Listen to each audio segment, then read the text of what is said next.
Imagínate que debutas con tu primer película y tan solo 10 semanas después ya recaudaste más de 318 millones de pesos. Y no solo eso, rompes todos los récords de asistencia y llevas al cine a más de 6 millones de personas. Para decirlo rápido, tu película se convierte en la más taquillera del cine mexicano. Un nuevo récord en todo. Nosotros los Nobles. Te empieza a ir poca madre haciendo lo que más te gusta hacer y un día suena el teléfono. Hola, ¿cómo están? Soy Netflix. Queremos hacer la primera serie original en español con ustedes. ¿Le interesa? Y ustedes dicen, claro que sí. Hacen Club de Cuervos y también les va muy bien. Todo lo anterior lo festejamos, lo aplaudimos y lo celebramos. Con ustedes, la dupla creativa fundadora de Alasraki Entertainment que está atrás de todo esto que les acabo de contar. Gas Alasraki y Moisés Chiver. TaxCDMX. 5 años celebrando ideas geniales.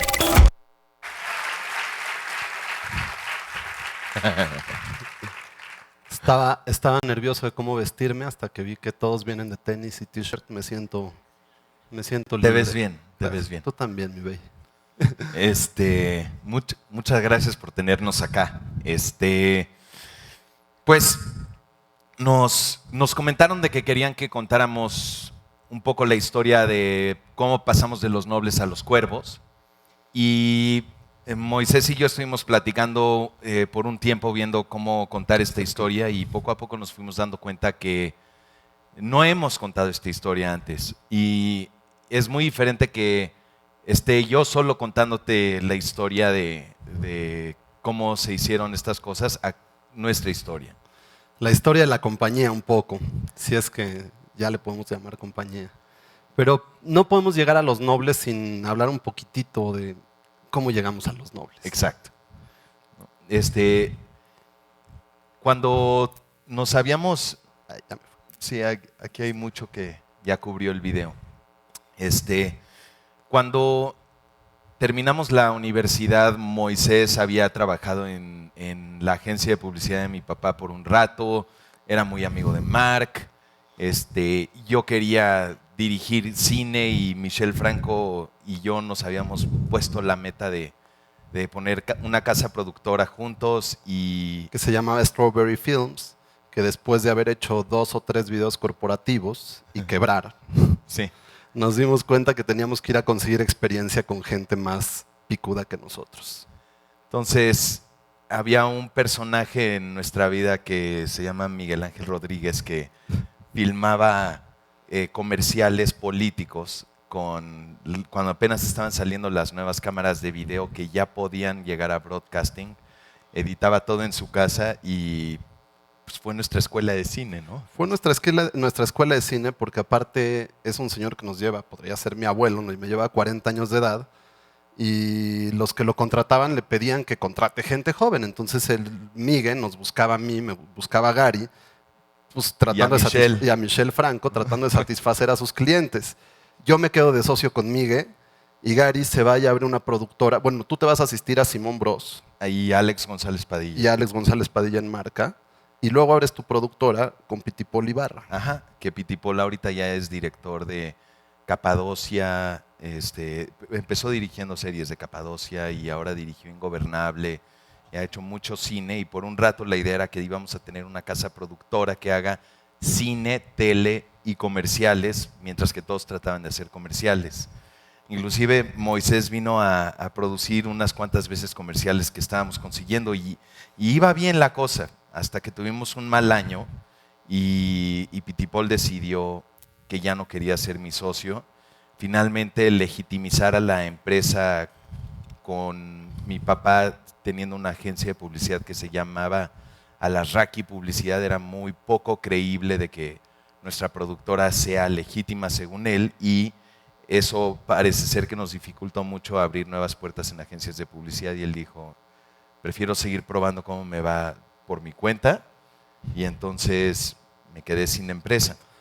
Y Miguel de pronto pues pasa de moda y le dejan de dar chamba, es despedido por la agencia de publicidad que más chamba le daba y me quedo sin trabajo yo también. Entonces me quedo yo escribiendo Los Nobles en la casa por 6 meses, comiéndome mis ahorros. Yo vendí cojines, vendí accesorios de celular, iba a poner una tienda de ropa, mientras freelanceaba con otras productoras proyectos. Nunca logré nada de mis otros negocios, no creo. Y mi esposa un día se hartó de verme deprimido en la casa y me echó. Me dijo, vete a trabajar a una oficina, tienes que hablar con gente. Y al cabo de un mes cae un video corporativo, no, más bien un infomercial. CB Directo quería hacer branding de sus de sus productos y no hacer más No quería hacer tantos infomerciales, se querían migrar al mundo de los comerciales y dijeron, pues necesitamos unos chavos frescos con buenas ideas, que nos cobren barato y pues nos ganamos el boleto de 4 años de trabajo. Entonces empezamos a dirigir infomerciales y escribíamos Los Nobles a la misma vez. Y creo que fueron 4 años donde estuvimos jugándole a que se llamaba Copernicus TV. Se llamó El Galán TV. El también. Galán TV. Tengo como 9 tarjetas de presentación desde el 2001, no, 2006, 2000, ¿qué fue? Cuando nos juntamos ya En el 2008. 2008. De 2008 para acá yo creo que tengo como 9 o 10 tarjetas de presentación distintas. Una era Pick Up Entertainment, que traté de armar una productora de contenidos con Miguel Ángel Fox. Que Es tenía... el de La Voz, el productor de La Voz, perdón. Exacto, exacto. ¿No? Y la idea era de que íbamos a tratarle de vender a Televisa y a TV Azteca formatos que encontráramos en otro lugar del mundo, yendo a MIPCOM y a NATPE, que yo no sabía ni qué era esto, y al parecer venían cerca de 30,000 personas a Cannes para vender shows de tele que habían funcionado en Holanda y que se pueden hacer en Venezuela, y se intercambian los guiones por todo el mundo. Y entonces queríamos ver si ese negocio podía jalar, y lo primero que me di cuenta fue que en la tele había un negocio muy interesante que en México no se había explorado, principalmente porque Televisa y Azteca producían todo internamente. Entonces, en Argentina hay 8 televisoras y llevaban una larga tradición de ir productoras a estas televisoras a ver qué televisora le ofrecía un mejor show a los productores de tele. Y yo dije, como que estaría bueno que hagamos eso. Entonces esa era la idea, ¿no? ¿Qué tal todos los lunes nos juntábamos a Nos nuestra juntábamos junta de los consejo? lunes a hacer nuestras juntas de estatus, que yo me voy a burlar porque eran juntas de ver proyectos que no tenían ni pies ni cabeza, eran juntas de ver proyectos que queríamos comprar. De repente Gary decía, hey, encontré este producto, está increíble, vamos a vendérselo a Azteca. Y hacíamos presentaciones, hacíamos juntas, hacíamos todo. Y hoy en día que lo vemos en retrospectiva eran proyectos que ni para dónde, nunca se iban a vender. Y a veces llegábamos a vender a las televisoras como que, a ver, encontramos este formato, creemos que el Diablito puede ser un gran personaje que lo conduzca, hicimos este demo, ¿cómo lo ves? ¿No? ¿Lo ve? Sí. Ahí te va una idea. Y él nos pichaba una idea de regreso a nosotros de hacer un show. Y no entendíamos si nos estaban contratando o si... O querían que hiciéramos esa idea o la nuestra. Les desarrollamos esta y luego el ejecutivo decía, sí, pero aquí no la podemos hacer, tenemos que ir a otro lugar a hacerla.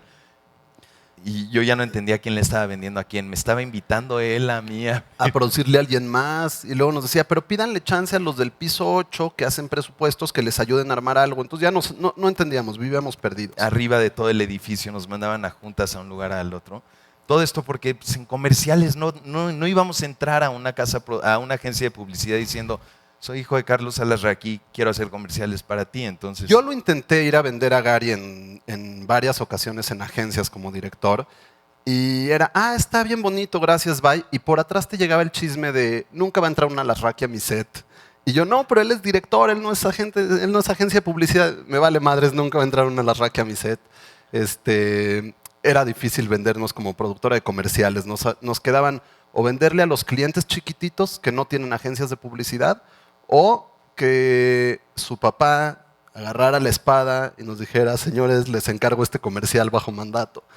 Y esa era la única forma de hacer comerciales. Y gracias a Dios hubieron suficientes a lo largo de 5 años que nos mantuvieron a flote, y ahí veías como que, pues ahí viene, ya nos pagó, Telmex todavía no paga. Todavía okay, no paga. Pues a ver, ¿no? Y Y nos empezamos a dar cuenta de varias cosas. La primera es que para tener una empresa, haber estudiado administración de empresas hubiera sido una buena idea. Sí. Cuando le pedía a Moisés, ¿cómo vamos, güey? ¿Cuánto vendimos? ¿Cuánto nos costó producir? ¿Cuánto quedaba?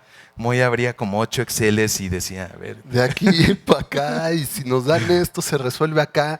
A la fecha se me complica. La verdad es que aprendimos muy bien cómo a manejar los sets y los proyectos, a desarrollarlos.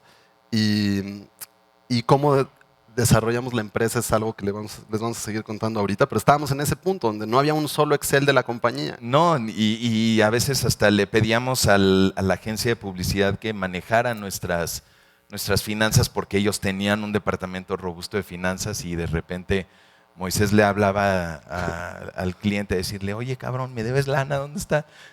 Ya te la pagué hace un mes. Y bajábamos a cobranzas y se habían quedado el pago, güey. Y lo habían usado para cubrir nómina o algo. Nosotros, oye, güey, nos deben lana y nosotros trabajamos, ustedes cobran, ¿cómo está esto? Entonces, si era un tiradero, de repente nos vamos enterando de que nos llama Hacienda, quieren que nos pongamos al corriente, empiezan a preguntar de dónde salió, de acá. Y Moy le habla a un primo que se dedica a textiles a decirle, no, a ver, este fiscalista te puede ayudar a poner todo en orden. Y cuando veían el tiradero que teníamos era como que decían, bueno. Esto está siempre la primera plática. ¿No? Sí, la primera plática era, ustedes no tienen broncas por teléfono. Es muy sencillo, es como todas las empresas, ustedes porque no tienen experiencia. Hasta que se metían a ver todos los platos sucios de la cocina. ¿No? Y era, no, sí va a ser más caro. Sí va a ser más caro. Y en el sí va a ser más caro y en el yo no quiero gastar, pues nos peleábamos mucho para poder tener un resultado definitivo de cómo administrar una empresa. Entonces, en el Inter yo estaba escribiendo Los Nobles y finalmente, después de 3, 4 años de estarle dando a diferentes borradores, fuimos a visitar a 50 compañías para que nos dieran el incentivo fiscal de la 226 y finalmente nos dieron con su pago que le maneja la bolsa de Chedraui, nos dijo, yo les doy fue Sergio Chedraui realmente. Sergio Chedraui lo dijo, ¿no?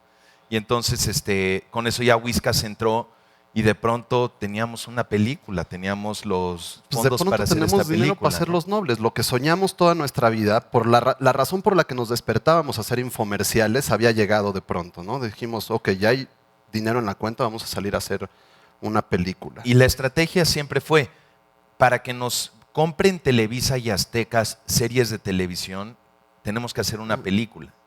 Entonces, si la película, con que no quede gacha, entonces podemos conseguir que nos empiecen a dejar hacer algún un game show o un reality, subastas, lo que sea. Lo que fuera. ¿No? Pero la idea era ya salir de la publicidad y entrar a la tele, aunque sean los promos de la tele, pero queríamos entrar a la tele. Nos metíamos por ejemplo, a aceleradoras empresariales y nos empezaban a explicar cosas que era de ¡ta madre! Sí. ¿No? O sea, hay 2 tipos de negocios, los que son de volumen o los que son de margen, ¿no? Entonces, por darte un ejemplo, si haces una botella de agua y la quieres vender con un margen muy grande, te costó 10 pesos, si la quieres vender en 25 y la apuestas a un margen muy grande, vas a perder contra todos los que la están vendiendo en 11 pesos.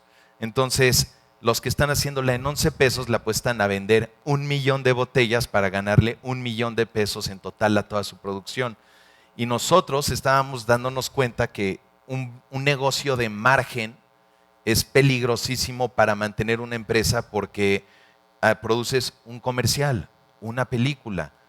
No teníamos el volumen que requeríamos para entrar a la competencia de precios. Y televisión es un negocio de volumen, donde te dicen, ahí te van 10 episodios, ahí te van 60 episodios, ahí te van 120, una telenovela de 120 capítulos. Entonces, cuando veíamos el margen que nos daría una telenovela o algo así, decíamos, pues esto es minúsculo, literalmente es 1 peso sobre la botella de agua haciendo series que yo no pienso ver y tú no piensas ver, ¿no? Entonces, ¿qué hacemos? ¿No? Y entonces hicimos Los Nobles, ¿no? Y esto nos trae a donde íbamos en la presentación, donde bendito sea, Los Nobles de repente se vuelve en la película lugar 18 de México. O sea, no nada más la más taquillera del país, sino que por 6 meses antes que Eugenio Derbez nos rompiera la madre con No se aceptan devoluciones, vivimos siendo la película más taquillera y le habíamos ganado. O sea, vean todas las que están abajo. Está Cars 2. Está Spider-Man, está Harry Potter. No lo creíamos. Aquí abajo está Man of Steel, o sea, Aquí ya Superman, ¿no? Entonces, estábamos en una situación donde la gente se estaba disfrazando de nuestros personajes. Quisieron rehacer Nosotros los Nobles en Colombia y en Italia. Tenemos todavía más licencias vendidas. Carla Souza se volvió representante de L'Oreal. Luis Gerardo. Pepsi, de Nextel, Luis Gerardo. Se vuelven caras de revistas estos hombres. Nosotros, la gente nos pregunta siempre, ¿se esperaban el éxito? Por supuesto que no de ese tamaño. Nuestros escenarios de ventas eran, el home run decía 90 millones de pesos. El home run. 3.26 está. Y cerró en 3.39. Algo así. ¿No? Entonces, pensando en que nosotros, si le pegábamos al 100 en el tiro al blanco, nos íbamos a ganar 90 millones, que era obviamente... En taquilla, no para en taquilla, nosotros. sí, no. Sí. 45 y 45, ya chicos. Entonces, creíamos de que con eso ya la hubiéramos armado. No teníamos idea que iba a llegar de este tamaño. Y entonces llegó la luna de miel, ¿no? Era viviendo Hollywood en español. Nos llevaron a Los Ángeles a conocer a los estudios y todos nos decían... Todas las puertas que llevábamos tocando durante años, de pronto se caen. Todas las veces que intenté hablar a TV Azteca, de pronto ellos me marcan. Todos los ejecutivillos de Televisa que alguna vez me tomaron la llamada, de pronto ellos me hablan a mí diciéndome que su jefe me quiere ver. Me iba a los mercados internacionales, al lobby. Al lobby pues, imagínense que es en un hotel y estás en el lobby. Y yo Déjame dar contexto aquí. Hay una madre que se llama NatPe, donde vienen las televisoras y productoras de toda América, desde Canadá hasta Chile y hasta las grandes europeas, rentan cuartos en el Hotel Fontainebleau de Miami y entonces tú tienes que pagar una certificación para tener un gafete con el que te dejen entrar al elevador donde puedes tener juntas en los cuartos con todas estas personas. Que si no haces cita no hay juntas. Los chacales íbamos a Miami y nos íbamos al bar a chupar y cazar a los ejecutivos entre juntas cuando van cruzando. Y entonces estaba atiborrado de chacales. Chacales como nosotros y todos con sus bajo el brazo traían todos los folletitos de sus películas, de sus shows. Y yo no traigo ni tarjetas de presentación traía. Ni una de las 9. ¿no? Ni una de las 9, porque estábamos cambiando de nombre seguramente. Entonces, de repente todos esos ejecutivos ya nos invitaban a sus suites, nos invitaban a cenar al Soho House. Y la gran pregunta era, ¿qué tal si hacemos Nosotros los Nobles 2 desde Estados Unidos? ¿Qué tal si hacemos un spin-off de Nosotros los Nobles para televisión? ¿No? Y ¿y qué tal si hacemos la caricatura? ¿O qué tal si hacemos... No es mamada. No es mamada. No. De hecho, había una idea padre de hacer un spin-off de Lucho. Si queríamos hacer como el sitcom de Lucho, como si fuera de Fresh Prince de Bel-Air, ¿no? Que el hijo de la nana viviendo con los nobles, ¿no? Mientras lo mandaban a él en pecero al colegio público, los hijos se iban guarreados al Vista Hermosa y eso, ¿no? Entonces... Y no voló igual, o sea, nada de eso voló. Y como dijo el video del principio, no suena el teléfono. ¿No? Pero sí.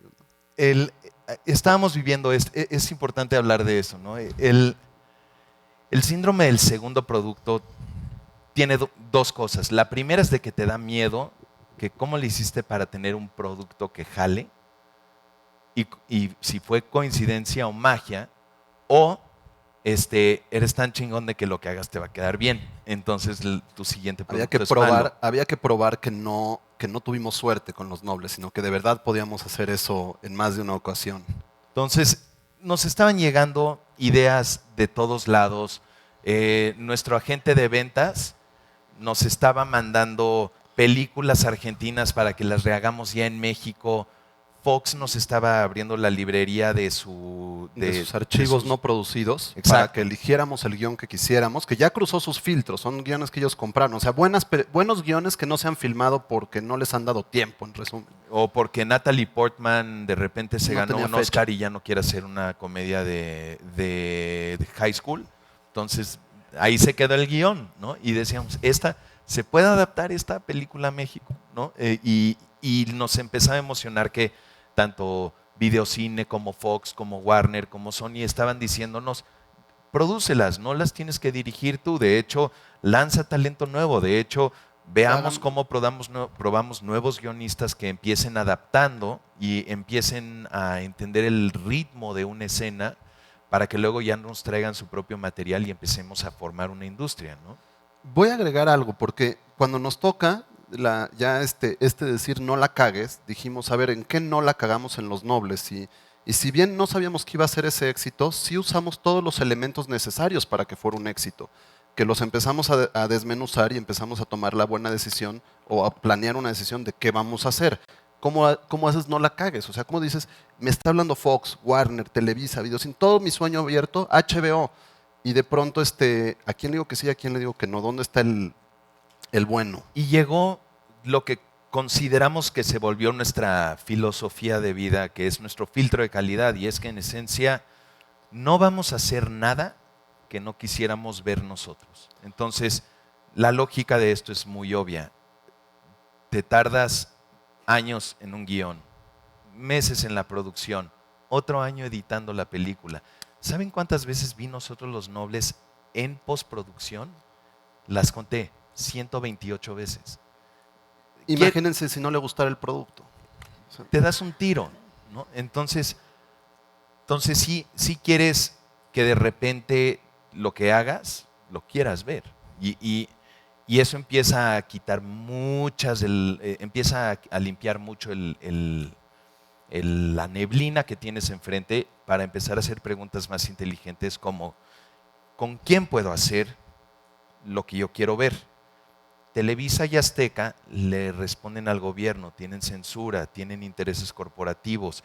Hay muchas personas acostumbradas a hacer televisión de una manera que probablemente no nos van a dar chance de hacer las cosas que a nosotros nos gustarían ver, y burlarnos del presidente o burlarnos de su esposa o burlarnos de mismo Televisa o de los equipos de fútbol. Eran cosas que empezamos a decir, HBO o Netflix o cine no nos dan censura. Y con eso podemos dar frescura, que creo que es lo que a mí más me gustaba de las series que estábamos viendo en ese momento. Correcto. Entonces, nos habla de pronto mi roommate de la universidad con una idea, ¿no? Me dice, ¿qué pasa si Tommy Boy hereda las Chivas? ¿No? ¿Qué pasa si Jorge Vergara tiene un retrasado mental para hijo? Y le toca recibir Y ese es el que hereda a las Chivas y las hace mierda, ¿no? Estábamos buscando esta idea porque obviamente cuando Netflix nos habla, ¿qué creen que pidió? Pues Los Nobles hecho tele. Y la respuesta fue, Los Nobles no sabemos qué rollo, no sabemos si vamos a ser la 2, no sabemos si va a ser, por ahora viven en el cine, no sabemos nada. Pero pues, les podemos ofrecer otra cosa. Y les estuvimos ofreciendo y pichando varias ideas hasta que llega esta. La idea es, conseguimos a Carla y a Luis Gerardo que reinterpreten a los arquetipos, pero en vez de que sean Javi y Bárbara Noble, son nuevos personajes, Chava y Isabel Iglesias, y que no sean el DF, y tomemos el tema de ricos que quebraron, ahora a la inversa, ricos que son sobreempoderados y que no están listos para manejar tanto poder, ¿no? Poder y fortuna. Entonces, la premisa de que quiebran, pues te da más para una película, pero de que se empoderen, te da para una serie. Porque ¿cuánto tiempo puede durar un pendejo con poder? Todos sabemos, ¿no? 6 años. Entonces, hablamos con Huicho y Carla y los dos dijeron, va, ¿no? Y llegamos a Netflix y les vendimos esa premisa. De pronto me invitan a volverla a platicar y hay un cuate sentado ahí al que le vuelvo a echar el mismo choro. Se voltea a ver a los otros dos ejecutivos, les hace, va, y se va. Y resulta ser que es Ted Sarandos y es la persona que luego salió en Hollywood Reporter como el ejecutivo con más poder de Hollywood hoy en día. Y yo dije, la madre, ¿hasta dónde llegó esto? Pero se volvió una empresa fascinante donde trabajar porque te daban mucha libertad creativa. Literalmente nada más te decían, este es tu presupuesto. Tratábamos con 2 personas. Literalmente. Podíamos hacer lo que quisiéramos. Si había cosas, las platicábamos, no había rigor, no había con la televisora, con el network, con Netflix, mejor dicho. Sí. No había, era como el mejor noviazgo de tu vida. ¿No? Tal cual. Hay que escribir 550 páginas en 6 meses. Yo les voy a dar el antecedente para que vean cómo se sentía Gary. Gary escribió Los Nobles, que fueron 100 páginas, en 4 años. Tenía que entregar 500 en 6 meses. Okay. Aunque tratábamos con 2 personas, había que entregarlas. Y de repente Moisés me anda diciendo, ¿a quién contratamos? ¿A quién contratamos? Y empezamos a echarnos todo el IMDb de las series mexicanas. Y lo que yo le decía a Moisés era, ya me adelanté un segundo. ¿En qué iba? Que yo te decía, ve todas las series mexicanas, dime a quién quieres y yo lo contrato de escritor. Exacto. Y entonces finalmente decía, güey, no hemos visto la serie que yo tengo ganas que nos quede. Que en esencia creo que ya habían salido varios intentos de HBO donde la producción estaba espectacular. O sea, entendiendo que veníamos de telenovelas donde la foto era plana y la escenografía era horrible, ahora estábamos teniendo muy buenos valores de producción, actores frescos, Sí. ¿no? Pero el guión no estaba ahí y la televisión es de guionistas, es un medio de guionistas, lo cual nos llevó a un problema. Después de 40 años donde las telenovelas se hacían in-house y las series estaban siendo experimentos que productoras aisladas estaban haciendo, no se estaba haciendo la escuela de guionismo que nos llevaba años luz de ventaja a Estados Unidos y estaban siendo el estandarte ejemplar de producción de series a nivel mundial que todos imitaban. Entonces decíamos, ¿cómo íbamos a replicar eso nosotros? ¿Cómo vamos a lograr tener un producto que el día que tú prendas Netflix va a decir House of Cards y va a decir Club de Cuervos? ¿Por qué le vas a poner play a Cuervos si está chafón? Si no te entrega lo que te promete. ¿no? Y entonces pues, le dije a Moisés, tenemos que ir a Estados Unidos y contratar guionistas. Me dijo, no los podemos pagar. Le dije, los desempleados, güey. ¿No? Me entero que hay un sindicato que aunque estés desempleado te pone una escala mínima de tabulador en la que de ahí no te puedes salir. Y encontramos un hueco en este sindicato, en la WGA, que dice que todos los medios nuevos no son tabulables. Entonces Netflix era un medio nuevo, no es tele, no es cine, no es teatro, entra como medio nuevo y pudimos agarrar a escritores desempleados y con poca experiencia, relativamente poca experiencia, porque juntamos 4 escritores que habían trabajado en Scrubs, en The Office, ¿dónde más trabajaron, Gazda? En Californication. Californication. El showrunner había hecho Californication solo prácticamente, en especial la temporada 2, y nos gastamos la mitad del presupuesto en contratar a estos señores. Ahí está el Schedule of Minimums. Había un momento donde estábamos apanicados porque cuando veíamos que este es un contrato que está online y te dicen cuánto tienes que pagarle a un guionista, esto es para que los productores ni traten de bajarle el precio a los guionistas ni les hagas perder su tiempo. Y hay 40 páginas que, si es formato de 60 minutos de alto presupuesto, 60 si es minutos. prime time, si no es prime time, si lo escribiste al principio. Pero vean aquí un ejemplo rápido. Va ganando cerca de $28,000 un escritor por escribir un episodio de 60 minutos. Entonces, ¿quién quiere ser escritor? Este, Era imposible contra nuestro presupuesto. Yo creo que mi presupuesto era $28,000 para toda la temporada, ¿no? O sea, para escribir, de escritura. Y ya no pusimos aquí la clausulita en el contrato, ¿verdad? La cláusula. Porque si le sigues bajando, y yo estaba ya desesperado a las 5 de la mañana leyendo todo el contrato colectivo del sindicato, encontramos un formatito que decía New Media. Side letter, se los dije No. ahorita. ¿No? Y entonces ese fue con el que dijimos, oigan agentes, ¿esta serie entra en eso? Sí, ok, dame a tus guionistas buenos, hambrientos, que no están chambeando, que tengan experiencia y a ver qué podemos. Y que puedan aceptar un deal de este tamaño. 4 agencias, no nos pelaron 3, nos peló una que nos mandó 40 muestras de guionistas y empezamos a leer todas las muestras de ellos. Y a tener entrevistas con ellos, o escoger cuál nos vibra para lo que queremos hacer. Hasta que de repente Carla se queda en el piloto de How to Get Away with Murder. Y entonces Netflix nos manda un mail diciendo, ¿qué pedo? No. Nos enteramos por el periódico nosotros. ¿No? De entrada no nos enteramos por Carla. Y decíamos, puta, ¿qué hacemos? Le hablamos a Netflix y les decimos, no, espérate, vamos a hablarle a ella. Y le hablamos a ella, le hablamos a la gente. ¿Y qué hacemos? ¿Y cómo le hacemos? Y en lo que decidíamos si le hablábamos o no a Netflix, había que notificarle a Netflix. Lo que más miedo nos daba era perder el show, ¿no? Que nos digan, ok, pues si no está Carla, no queremos el show.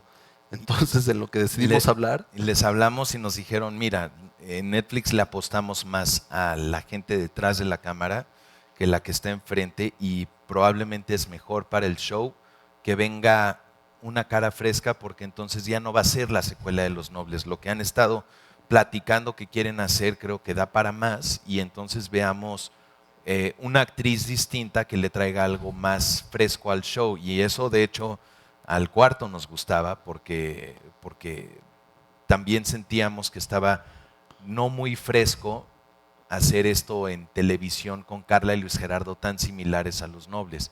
Entonces, en cuanto platiqué con Luis Gerardo, me dijo, Mariana Treviño la tienes que conocer, es perfecta para el personaje que estás describiendo.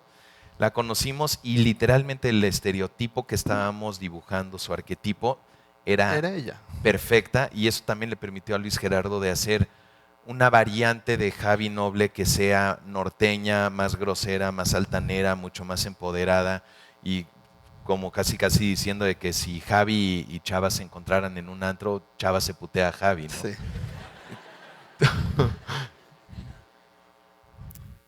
Entonces, era la carpeta de venta. La primera carpeta de venta de Los Cuervos se iban a llamar Los Escorpiones. Que por ahí sale después el nombre de Cuervos. Échale a la carpeta, digo, nada más. Con esto se vendió el show. Hablábamos de Nuevo Toledo como un personaje más. Hablábamos de Estábamos dándonos cuenta que escribimos una serie más cara de lo que habíamos presupuestado y claro, o sea, Netflix nos dijo, yo te doy 100 para que lo hagas. No, si entregamos, exacto, si el show costaba 100, nos dieron 40 pesos para hacer la serie. Algo así. Se hizo con favores, o sea, es un ejemplo de proporción. La primera temporada. La primera temporada se hizo con favores. Gary no cobró, yo no cobré, los cercanos no cobramos. Y la forma de cubrir el hueco del presupuesto era pedirle a patrocinadores que se monten con la primera serie de Netflix en español. Kevin Spacey, House of Cards. House of Cards. Nosotros Estar hicimos así. Los Nobles, les decíamos. Nosotros somos los de Los Nobles. Y entonces, a ver, ¿a qué estado podemos emocionarlos? ¿A qué refresco, chingado? Alguien, súbase, ¿no? Y entonces, con las ventas que logramos sacar, hicimos la historia del equipo, ¿no? La Biblia de cómo eran. No sé mucho de fútbol, pero sí sé de que no teníamos ningún uniforme clásico del Rayado blanca, rayas blancas y negras. Y como no íbamos a tener dinero para fabricar pietaje de los partidos de fútbol antiguos, decíamos, ¿qué pasa si le hablamos al Danubio de Uruguay? Al Juventus de Italia, les pedimos pietaje y sus uniformes son iguales al nuestro. Entonces, por eso diseñamos el uniforme de franjas. Y como en cualquier compañía chica, de repente es de Moisés, te nombro el encargado de los equipos, ¿no?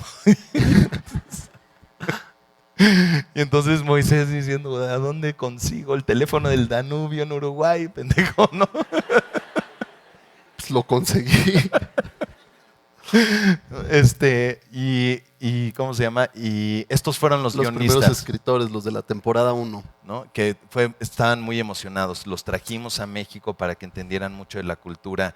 El segundo, no el negrito, el de al lado, es Mike. Mike es el de la idea original que le habla a Gary y le dijo, imagínate a Tommy Boy que herede las Chivas. Y entonces le habíamos hecho una vez como que una estrategia creativa al Pachuca, y el Pachuca, cuando se enteró de que teníamos ganas de traer algo fresco a las televisoras, él traía un pleito muy particular con las televisoras al no haber querido entrar al paquete que le querían pagar cuando el León llegó a Primera División. Entonces se fue con Fox y por primera vez ninguna de las dos televisoras grandes había tenido a un equipo con ellos y habían roto este acuerdo de que los equipos se iban con ellos. Y entonces Jesús estaba más que emocionado de apoyar la serie para seguir diversificando el panorama.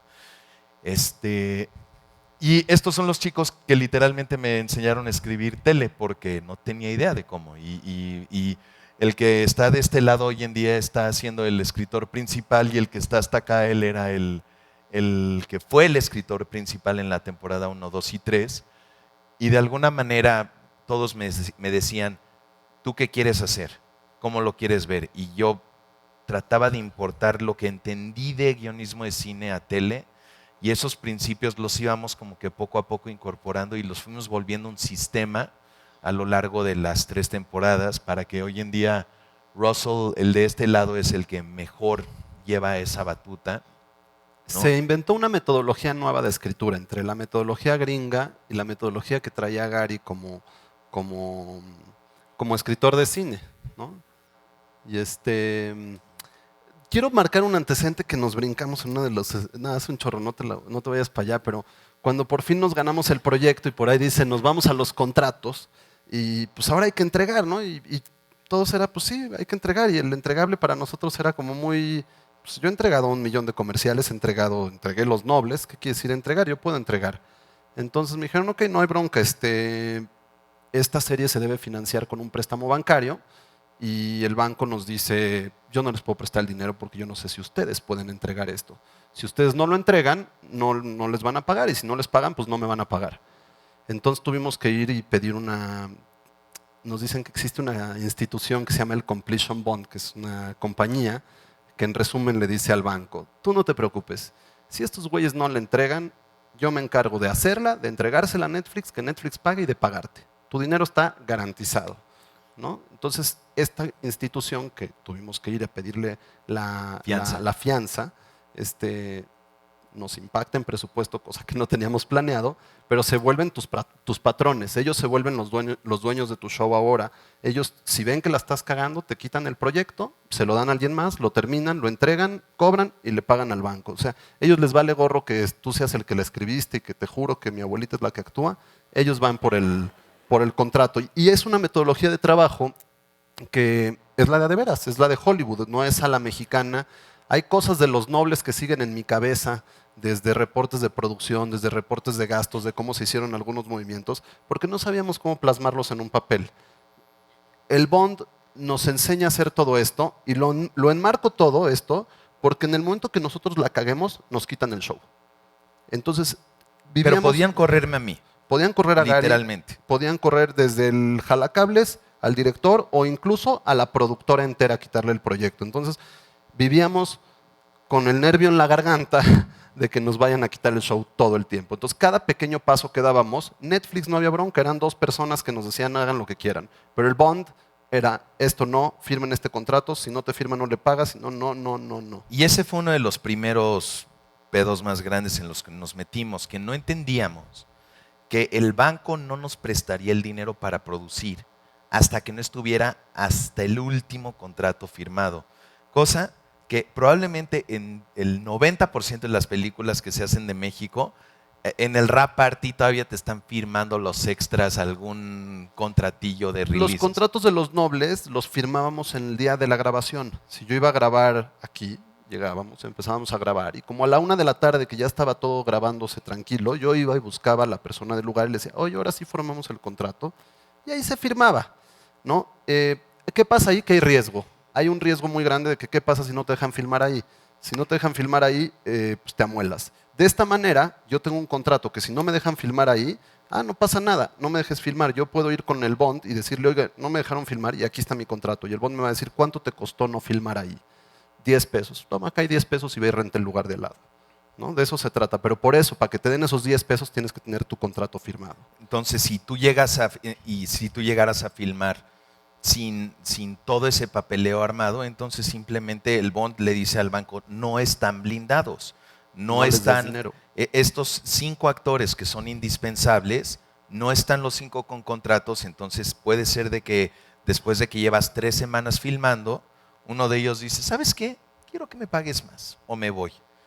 Y para protegerte tienes que tener ese contrato. Puede ser que tengas una casa divina y de repente el dueño diga, oye, ya me metí a leer sobre eso del Netflix, ahora me tienes que pagar el triple y te puede meter en un pedote. De hecho, el Pachuca nos presta el estadio y yo le digo al bond, oye, me dice el bond, oye, ¿por qué en tu presupuesto el estadio dice 0 pesos? Y yo, pues porque nos los van a prestar.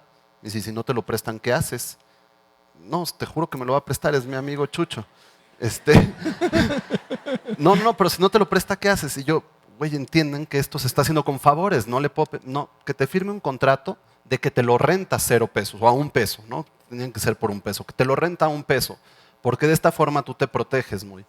Y pues pídele al señor que te está prestando su estadio que aparte te tiene que firmar un contrato. Pues bueno, fuimos y se lo pedimos y lo logramos, que nos firme un contrato. Y estamos hablando de Chucho Martínez del Pachuca, que para los que no sepan quién es señor Pachuca. O sea, él tuvo una visión de que el fútbol iba a elevar a Pachuca y lo ha estado llevando a cabo. El señor trajo ¿cómo se llama? El Salón de la Fama de Fútbol. El Salón de la Fama del Fútbol. A Pachuca. Y Pelé y la FIFA vienen todos los años a entregar trofeos. Los Óscares del fútbol suceden en Pachuca. Suceden en su espacio, en su territorio. En su hotel, en su centro de convenciones. Los Tuzos de Pachuca le pusieron Tuzo a las Tuzo gasolineras. El Tuzo Gas, el Tuzo Plaza, el Tuzo Mercado. El Tuzo Bus, obviamente, el Tuzo Plaza, no, pero ¿cuál es? No sé. Todo Pachuca es Tuzo. Y pues, puedes cambiar de gobernador, pero no cambias de Chucho Martínez. Eso es correcto.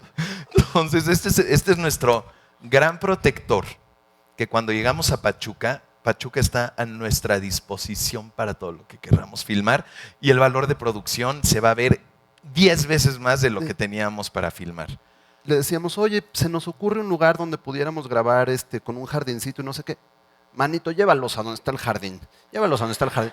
Y llegábamos a un rancho de apá, todo esto, pueden filmar donde quieran, ¿no? Nosotros felices, ¿no? Como niños jugando en todo Pachuca. Y entonces de repente, un día le llega una llamada a Moisés.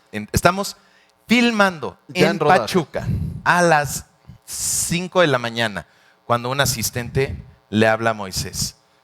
Y me dice, oye, ahí hay un... me hablan por teléfono y me dicen, ¿lo puedo comunicar con el señor Jesús Martínez? Sí, por favor. Y me comunican a Chucho y de ser mi padre protector y amigo de la serie, se convierte en la pendejiza más fuerte que me han puesto en mi vida. Y yo no entendía por qué, ¿no? Así como ustedes ahorita. Moy, tú eres muy pendejo para hacer negocios. No entiendo qué estás haciendo. Yo no entendía. Y yo, Chucho, ¿pero qué pasó? Chucho, ¿pero qué pasó? Chucho, ¿pero qué pasó? ¿Cómo se atreven a irse al hotel de la competencia? ¿Qué hotel de la competencia? ¿tú tienes hoteles? Pues claro que tiene hoteles, es dueño de la mitad de Pachuca. Quiere decir que la mitad de los hoteles de Pachuca son de él. Pero yo no lo había asimilado y me fui al hotel de la competencia por ahorrarme 50 pesos por noche. Por hotel, que estás rentando 60 cuartos. ¿no? Y Chucho es socio de Carlos Slim en otros negocios y su ejemplo me dice, es como si yo contrato Yusacel porque me cuesta 100 pesos más barata la mensualidad. Y yo, puta, no, ahorita lo arreglamos, Chucho. No te preocupes, ahorita lo arreglamos, cabrón. Y le hablo a Gary. Güey, tenemos que arreglar este pedo. Venía de dormir, venía de filmar toda la noche y de repente, 2 horas después de filmar, me tengo que ir a atender que no hay lugar en el Camino Real porque Ronaldinho con el Querétaro va a venir a jugar ese fin de semana a Pachuca y se va a inundar Pachuca para ver a Ronaldinho. Yo feliz de la vida me salgo de la competencia. No hay lugar en tus hoteles, güey. Y él dice, no se preocupen, si no se quedan en mis hoteles, regrésense a su casa. Bueno, Chucho, ya no es de si queremos o no, no hay lugar. No se preocupen. Si quieren el estadio, se hospedan en el Camino Real o en la Universidad del Fútbol. Pasamos una noche que es una anécdota increíble, es una comedia absoluta. Las paredes no tocaban con el techo. Entonces todos que llegaron de filmar en la noche, llegaban muertos de filmar. Como bambalinas. Y todos los chavitos de 12 a 18 se despiertan y empiezan a tocar guitarra, jugar videojuegos, poner música, poner películas. Y se oye todo. Todo el staff nos está mentando la madre porque quieren dormir. Justificadamente, porque muchos de ellos se cuelgan de quién sabe qué madre para colgar una lámpara y si no están descansados se te caen, se rompen piernas, se matan, ¿no? O sea, no es broma cuando te dicen que tienen que descansar y entonces regresamos al día siguiente con ojeras a decirle a Chucho, por favor, no podemos quedarnos en la universidad. Le empieza a buscar opciones y salidas y de plano, cuando se da cuenta de que no nos vamos a quedar ni en su universidad ni en el Camino Real, nos corre de Pachuca. Si nos corre de Pachuca, ¿qué quiere decir? En resumen, que no entregamos el show, ¿no? O sea, la mitad del show, no la mitad del show, pero una tercera parte del show sucede en Pachuca. Y si no entregamos el show, más bien, si no filmamos Pachuca, no tenemos los capítulos de fútbol, no tenemos nada de lo que se supone que por lo que se están peleando, o sea, no podemos entregar la serie. Y esta fianza nos va a correr, y Netflix nos demanda. Y Netflix nos va a demandar y pues yo ya había firmado mis riñones y a mi hijo y a no sé quién más, iba a tener que darle un pulmón a un hijo y encarcelarme para estar saldados. Entonces regresamos al Camino Real llorando, diciéndoles, con la gerenta. No sé qué tengas que hacer para encontrar dónde meter a todos los que puedas. Para encontrar 60 habitaciones. Pero tenemos que quedarnos en el Camino Real o nos corren de Pachuca. Le contamos todo el panorama a la señorita. Y la señora dice, ok, puedo meter a 40. Los otros se pueden quedar en otro hotel que tenemos chiquito, que ahí se pueden quedar, pero la noche que Ronaldinho venga se tienen que salir salen todos y regresan otra vez al día siguiente. Y yo el primer hotel ya lo habíamos pagado completo y no me quería regresar la lana. O sea, seguíamos en el pedo de la lana.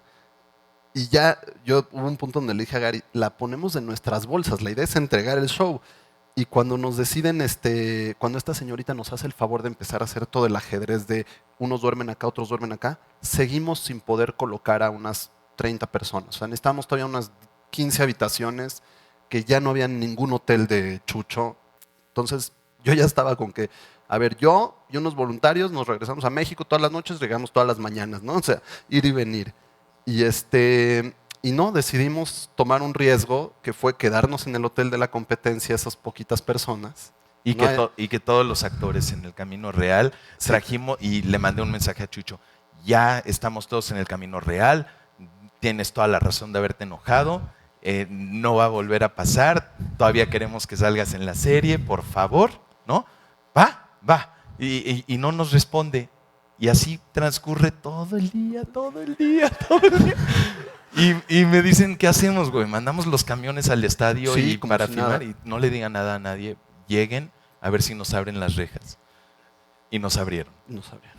O sea, no nos frenaron la filmación. Es que Pachuca es tan chiquito que nos daba miedo que alguien de los de Chucho, pensando que la mitad de Pachuca es Chucho y la mitad es la competencia, que alguien de esa mitad pasara por el hotel de la competencia y viera las camionetas de producción. O sea, es tan chico que se dan cuenta de estos movimientos, ¿no? Entonces nos movíamos en horarios nocturnos, se quedaban las camionetas un día paso yo por ese hotel y veo las camionetas de producción estacionadas afuera, les hablo a mentar la madre, me quitan esas, aunque las tengan que estacionar a 10 cuadras, no las pueden estacionar allá afuera, puras camionetas con las placas del DF, ¿no? Todas afuera del hotel de la competencia. Logramos terminar en tiempo y presupuesto, ya ahorita nos están viendo que acabemos, entonces le vamos a dar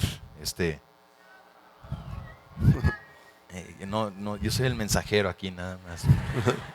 Entonces, lanzamos la serie, ¿no? Finalmente logramos acabar de filmar y Ese fue el último día de la primera semana de rodaje. Nos sentíamos sobrevivientes todavía. Y pues empezó Netflix a echar a andar su maquinaria. Literalmente le metieron todo el dinero que esperábamos que le metieran a la campaña publicitaria para sobresalir como algo que de verdad para nosotros era especial, lo era también para ellos. Y todo dependía de cómo le fuera a Netflix para que nos renovaran la segunda temporada. Y cuando salió, empezó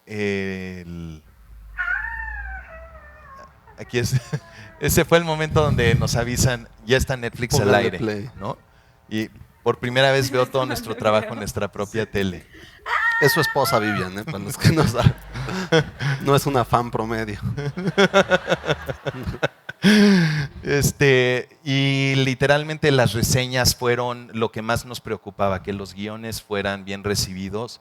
Se volvió sensación el potro con el chile de fuera en la comunidad gay.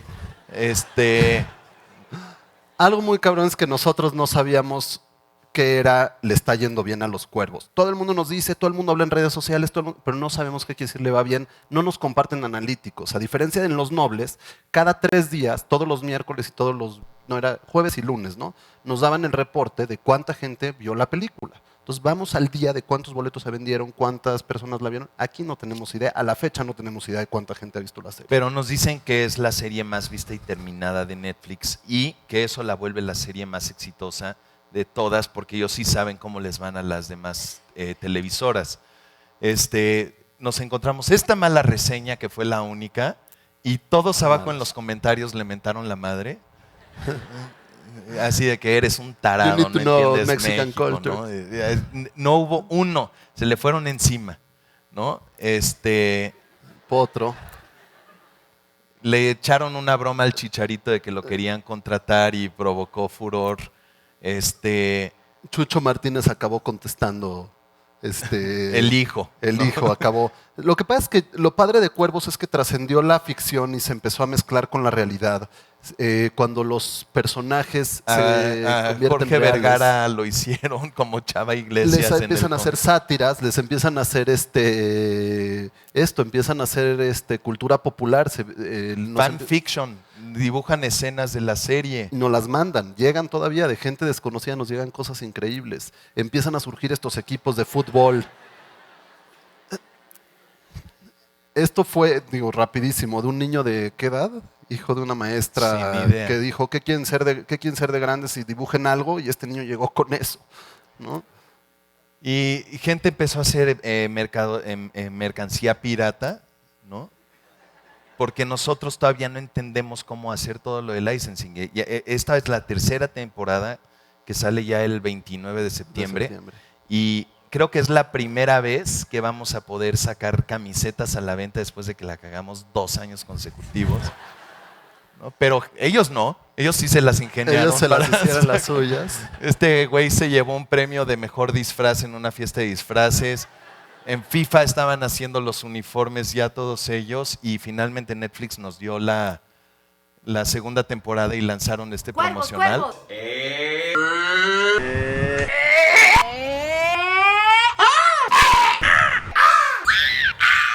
Se viene el segundo tiempo. Y así es como creo que logramos ya tener finalmente una productora de entretenimiento. Que ahí va.